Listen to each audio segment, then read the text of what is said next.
There's Something Sinister Below the Denver International Airport, Part 1. Around a year ago, a gentleman named Mark was hired by the DIA to work on its concourse train system. At the time of his hiring, Mark had just moved to Colorado and was struggling to find a job, so he applied to the DIA, the Denver International Airport.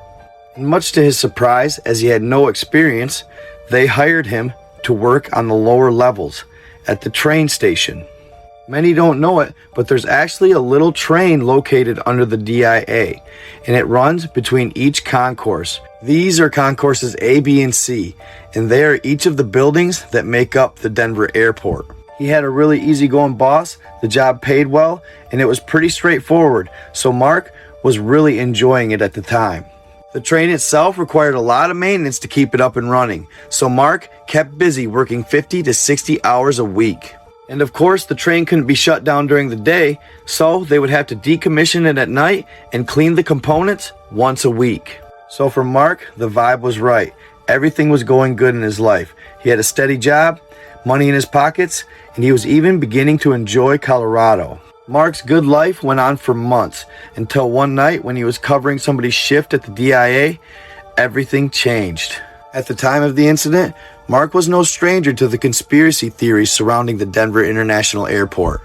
Being that he was the new guy, he was the recipient of all the old spooky tales that the veterans were eager to tell, like the tale of Lucifer, the big blue horse that stands in front of the DIA. Known for killing its creator, Lucifer is said to represent end times and the coming apocalypse. Rumor has it his red-hot eyes can glow deep into your soul, and they can drive the most sane man mad. Or that the Freemasons and Illuminati are rooted deep within the culture below the DIA. This is represented in what look like beautiful murals and paintings scattered throughout the walls. And we can't forget the underground tunnels in the shape of the airport itself.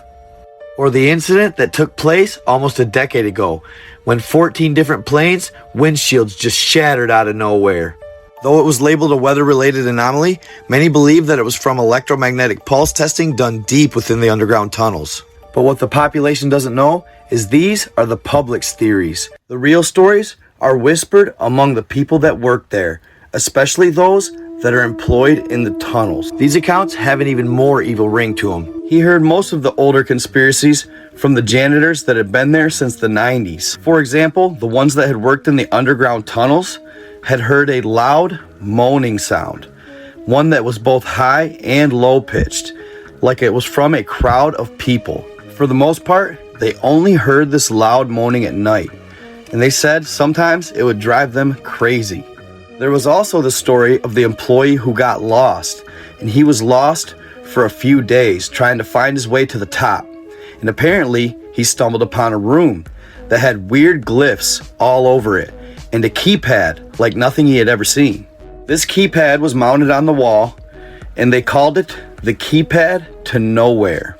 Luckily, he didn't press any of the buttons. He found his way out and was okay. In Concourse 23, that was supposedly located below the abandoned automatic baggage tunnels. This area is said to have ties with the Army or even German military. And one of the janitors, they called him Old Tom because he had been there since the opening of DIA, complained about a supersonic frequency or noise that bothered him regularly.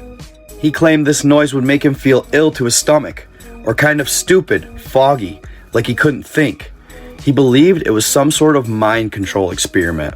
But this new employee really didn't buy into all that. Though he liked to hear the stories, he didn't believe any of them had merit. But he goes on to say that there is something oddly eerie about the place, very unusual, and that the locals, when building the DIA, were very angry at the costs and how much it kept going up as the project went on. Their main complaint was that the previous airport, the Stapleton, didn't really have anything wrong with it, and that there was no need to build a new airport. And it was built in the middle of nowhere, in a low valley no less. For the most part, this gentleman believed that the conspiracies were fantasy, that they had no backing, and were mostly just to poke fun at new guys. But there was one conspiracy in particular that did intrigue him, and it was because he worked by it every day. This one was about the locked door in the underground tunnels between concourse B and C. It seemed to be tucked away nicely between the fans that kept the air circulating in the tunnels. And virtually every employee who had worked in the underground tunnels had tried to use every key they had to open it, but no one could. So all the employees walked by this locked door daily, and virtually every one of them had tried to use all their keys to open it, but not one worked. Some figured it was just a prank by the staff to see who was honest and who would try to open the door. Others figured it was nothing but a maintenance closet with a water heater in it. Nevertheless, a large number of them continued to speculate that it was something like a Masonic meeting room or a tomb. Some even suggested that it was a door that led to an underground military base that kept anti-gravity and alien craft in it. The new guy pondered over it often. He found himself thinking about it when he lay his head down at night. But he really just thought it was some joke or a trick. Nevertheless, his imagination continued to run wild. And as he worked, months went by and nothing out of the ordinary happened. Until one day. It was late at night in the end of his shift and he was getting ready to leave when suddenly he saw the flash of a bright light. In a flicker, he immediately recognized it as a flashlight that was getting pointed towards him, then away from him. Curiously, he walked up to the glass door that separated the underground tunnels from the airport, and he peered in. He figured to see something normal, like a coworker looking for some maintenance items or somebody making their last rounds, but it was far from it. He saw a man kneeling in front of the locked door. He was wearing a pristine black suit and a gas mask.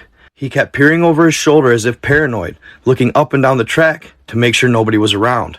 He had his back turned so the new guy went unseen, and he watched and observed as he seemed to mess around with a bag or something of the sort. The gloss finish on his black dress shoes shined in the dim light of his flashlight. His mind began racing with thoughts of the conspiracies he had heard from his co-workers. He observed nervously, hoping he was going to enter the locked door, when suddenly he turned around looking at Concourse C. The new guy slid behind the wall immediately. He did not want to be seen. His heart was in his throat. He stood there briefly, not knowing why he didn't want the man to see him, but he just didn't. And when he had caught his breath, he peered back around the corner, and the man was gone. After that, he didn't wait around any longer. He left for home immediately, confused and scared. As his head hit the pillow, he couldn't help but replay what he saw in his mind over and over again. He'd show up to work the next day, but he hadn't decided whether he should tell his fellow employees or not. So he shows up to work the next day, dog-tired from being up all night. After getting to work, he had decided to ask a coworker that he was close to about the man. He decided to ask her over anyone else because he didn't want to be deemed a crackpot or a liar that was just trying to add to the lore of the place. As she was exiting the break room, he quickly walked up to her and said, "Hey, I saw something last night." She skeptically raised an eyebrow. "Something here." "I picked up a late night shift and I was getting ready to leave when I saw a man dressed in all black wearing a gas mask by the locked door. He didn't look official, he looked too official," he said. "A gas mask?" she said, clearly not amused. He nods.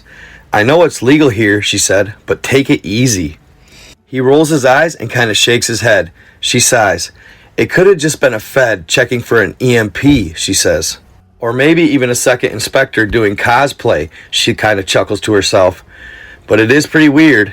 Just don't tell Tom." They both laugh. He could feel the adrenaline from fear rising like a volcano in his gut. Who was that man? He thought to himself. She looks over and can see the distress on his face. She quickly pulls him aside and lowers her voice to a whisper. "Look, this wouldn't be the first time somebody had witnessed a man dressed in all black mysteriously wandering the area late at night. But you're better off to forget about it. It's just another day at the office." He looked at her and smiled, wondering whether or not she was telling the truth or lying just to appease him. She winks at him and then walks away. But it was on this night that his worst fears came true. Once again, before the end of his shift, the supervisor had asked him to stay late and do one last inspection on the train, as it had been malfunctioning all day. It was very late at night. He was virtually the only one there. There was nobody left in the tunnel. Of course, they would ask me to stay late the night before my 3-day weekend, he thought to himself. He made his way towards the train, and his heart began pounding as he was approaching the locked door. And that's when his feet turned into heavy bricks. He inches closer to the door, and his legs feel heavier and heavier until he reaches it. That's when he glances over, and sure enough, it's open. He notices a bright light emanating from the door, looks around, makes sure nobody's there, and steps in. He stepped in, squinting his eyes because the glare was so bright, but he could see the rest of the room after they adjusted. It was about 300 square feet, and it was made of a light steel-like metal. It was completely empty. There wasn't a soul in sight. On both sides of the room were 2 heavy doors. One was pitch black, and the other was pure rust. Both doors were closed. The rusty one was at a slight angle. He glances over at the black door and sees the gas mask. He looked at it for a few moments and even contemplated putting it on, when suddenly, boom! The door to the tunnels slammed shut. Panicked, he sprinted to the door, hoping that it would open without a problem, but it was locked. He ran over to the black door and grabbed the handle. It moved with ease, but he pushed and pulled, and no matter how hard he tried, it just wouldn't open. He slowly turned around and looked at the door covered in rust. It looked almost evil. It was so rusty and seemingly weather-beaten, the flakes of rust were piled up around the front of the door. He approaches it cautiously, grabs the handle, and pushes it down. It opened. At first, it was stuck, but as he gave it everything he had, it finally broke free and made a loud screeching sound as it opened. Inside was a dimly lit staircase that descended to the darkness below. He hesitated for a moment, but his curiosity got the best of him. He took the first step, and before you know it, he was counting 1, 2, 3. 1, 2, 3, and he figured he had gone down about 5 stories when they stopped. He glances back up and can barely see the dim light from the top of the stairs, then enters the corridor. It was complete darkness, but eventually his eyes adjusted, and it seemed the tunnel gave off a red glow. He glances up towards the end of it, and sure enough, an exit. He gasped in relief. Eventually, the tunnel opened up to a cavernous area that the height of it seemed so high he couldn't even see it. He glances back at the tunnel and notices that above the doorway there was a sign that said, "The abyss looks back." He walks into the cavern and he can hear his footsteps echoing throughout, when suddenly a light shines from above. It lights up a small metal table in the middle of the room. Under it, a black chair. He approaches and notices a pool of odd liquid surrounding the table, but then sees a black binder on top of it. The top of the binder read, "Hope to God it doesn't happen. In case of a breach, procedure." He grabs the book and flips it open. At the top, it says quarantine procedures. He fumbles it, it hits the table, making a loud noise. As soon as that notebook hit the table, he knew he screwed up, and it started immediately. It began a dull roar, and then almost a hissing sound, with loud screeches throughout it. Mark was looking everywhere, trying to locate the source of the sound with no luck. When in the dense blackness, he made out what looked to be a large chasm to his left. He moves towards it with caution because he can barely see the faint edge. He slowly shuffled his way up to it and looked down, and that's when he saw them. It was a sick horde of black bodies. It looked like one entity.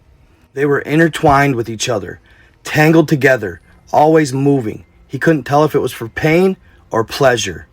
As he looked around, he could see tunnels laden throughout the wall of the chasm. He was almost in a trance watching them in awe, thinking to himself, this is almost like a hive. That's when suddenly, 30 or 40 of them instantly looked up at him, and he could see the whites of their eyes. Mark let out a quick screech and took a couple steps backwards, tripping and falling to the ground. While on the ground, he hears a loud clang behind him. He looks, and there's 5 or 6 of them fighting over the metal table and the notebook he was just looking at. He stands up, and they all freeze and look at him. They seemed almost baffled. They hadn't seen somebody in possibly decades. Mark is terrified, while the creatures seem curious. They cocked their head to the side and let out a loud screech. They suddenly lunged at him and began chasing him. He ran with all his might. He could hear the creatures battling and fighting for the best position, chasing him down, clawing and scratching just to get to him. He didn't even take the time to look back because they were so close to him. Due to their fighting, he finally started to gain a little distance when he came upon a massive wall that went straight up, thinking to himself, God, please let there be an exit. And as he's reaching the wall, he hears a loud whistle to his left. He glances towards the sound and he can't believe his eyes. It's the man in black, wearing his mask, waving at him. Come here, this way. As he was just about to take off, Mark looks back one more time at the Wendigo-like creatures, and they were so wretched, he froze in fear. The agent yells, Hey! He snaps out of it and starts running towards him with all of his might. He ran with everything he had. He reached the door and the agent pulled him inside, not angrily, but as if he was trying to save his life. As Mark passed the threshold of the door, the agent started pushing it shut. He took a couple seconds to gather his wind. He yells, Thanks! The agent gives him a thumbs up and points at the stairs. He looks, and the stairs lead up to the black door. As Mark starts to sprint up the stairs, he notices an insignia carved above the black door. He turns around and yells, wanting to ask the agent so many questions. The agent says, Go! He turns and grabs a massive pistol out of his holster. Mark again starts sprinting up the stairs. He stops quickly to turn around. The agent is no longer in sight. He can only see the bright flashes from the gun. He thinks to himself, Man, those flashes are much brighter than any gun I've ever seen. That's no ordinary powder pistol. He hears 6 shots ring out and 6 loud screeches from the creatures. Each of them high-pitched screams with low-pitched grumbling noises. When Mark hears the last screech, he stumbles for a quick second, but gathers his footing and continues up the stairs. That's when he gets a better look at the insignia. It was a lion wearing a crown and a unicorn wearing a jeweled necklace, holding a shield split into 4 sections. On top of the shield was an open eye with an iris shaped like a 23-point star. He only knows this because he had time to count as he waited for the black door to open. It turns out the black door was a tinted glass portal to an elevator. Mark frantically pushed the red button on the touchscreen next to the elevator, cursing how slow it was. He heard one last shot ring out with a loud screech. Must have reloaded, thought Mark to himself. The screech sent chills down his spine, and the door loudly beeped and flung open. He threw himself inside. A soft female voice spoke out, Leaving sub-basement 23. Decontamination in progress. And he looks up and sees jetters all over the ceiling. And just in time, he looks at the floor and it begins spraying him. The stuff was cold and almost melted his clothes right off. The doors flung open and across the hall was the actual black door from the beginning of the night. He went, grabbed the door handle, it was unlocked. He went in. It was the 300 square foot room, and then he saw the infamous locked door. As he approaches it, he glances over at the rusty door. That too was shut tight. He quickly ran up to it, grabbed the handle, and pulled it open. It was unlocked. It was now daylight and first shift was starting. It had been hours since he'd been in there. Disoriented and with a tattered uniform, he walks through the tunnels and he runs into his friend, looking at him with suspicious eyes. Hey, are you still here? The boss said you had went home, but you never checked back in with him. What's going on? Hey man, are you okay? You look all wet. What happened? I thought I heard a loud scream. A lot of people did. Yeah, I'm fine, Mark says. No, I'm not fine. I'm not feeling well. Will you tell the boss for me? Oh, and I didn't get a chance to fix the fans. I gotta go. Okay, sure, she says, but get some rest. As he ran out the doors. He didn't get a wink of sleep that weekend. He kept replaying the events over and over and over again in his mind, pondering whether this certain insignia represented a organization or a potential cabal that was protecting humanity from these creatures. But why were they keeping them alive? Were they human experiments, or were they possibly going to use them for war? These thoughts just kept racing through his mind. But there was one thing that never stopped replaying. The phrase that rattled in his head the most was, "The abyss looks back." The most disturbing part of all this is as he lay there with his head on his pillow on the last night of his 3-day weekend, he couldn't wait to go back to work, to investigate it further. He had to find and meet the agent. He had to know what those were. He wasn't going to stop until he got to the bottom of it. So I hope y'all liked that video. I thought it was lit when I read it on Reddit, and I had to share it. And obviously I put my own twist on it and threw my own little vibe about it, as always. So let me know what you guys think in the comments, and let me know if you guys think you would like more similar content. I'm thinking about doing the story about the two friends that broke into the bunker in Chernobyl and ran into similar creatures, humanoids that have gone feral or rogue and turned into dungeon-like monsters. It's the same type of stories you hear about the alleged dumbs all over the world, with massive groups of people tossed in caves, and they literally start to have to survive by terrible means, just terrible means. So that was just a crazy look at, obviously it's for entertainment purposes only, guys. You all know that. That's a given. This was a long time coming for me. I haven't done anything on the DIA, the Denver International Airport. I have never done any content on them, and people have been asking me to do it for a couple years now. So I finally got it in for you guys. I hope you enjoyed it. Again, like, comment, and share the crap out of this video. I think it has a lot of potential, and I'd really like to see it pop, guys. So comments are the most important factor in pushing the algorithm, I'm finding out. They want interaction between people, debating, arguing. It don't matter. Even the haters matter. If they comment, whether it's hate or not, that's okay. They're pushing me to the algorithm. So give them crap back, though, if you want, because that pushes the algorithm too. So, I always know my night got people always stick up for me. So I get a lot of flack, but that's okay. I love it. It just lets me know that I'm having fun and I'm getting somewhere, right? But I do miss you guys. I haven't been live in a while. So maybe plan on me going live tonight. Got to do a little grocery shopping, get some necessities, and then I'm coming back and hopefully maybe going to hop on live. I got a lot to talk to you guys about, a lot going on. Some crazy stuff saw by the International Space Station. I heard some amazing vocals from alleged Bigfoot, and I want to share that with you guys as well. Wildest shit you'll ever hear, promise you. So, and I've been thinking about sharing my Google Earth discovery. I've been getting pushed by a lot of people that I should share it, so I've been really thinking about sharing that, guys, so you don't want to miss it. Anyhow, stay in the love, stay in the light, and remember, truth can be stranger than fiction. I am out.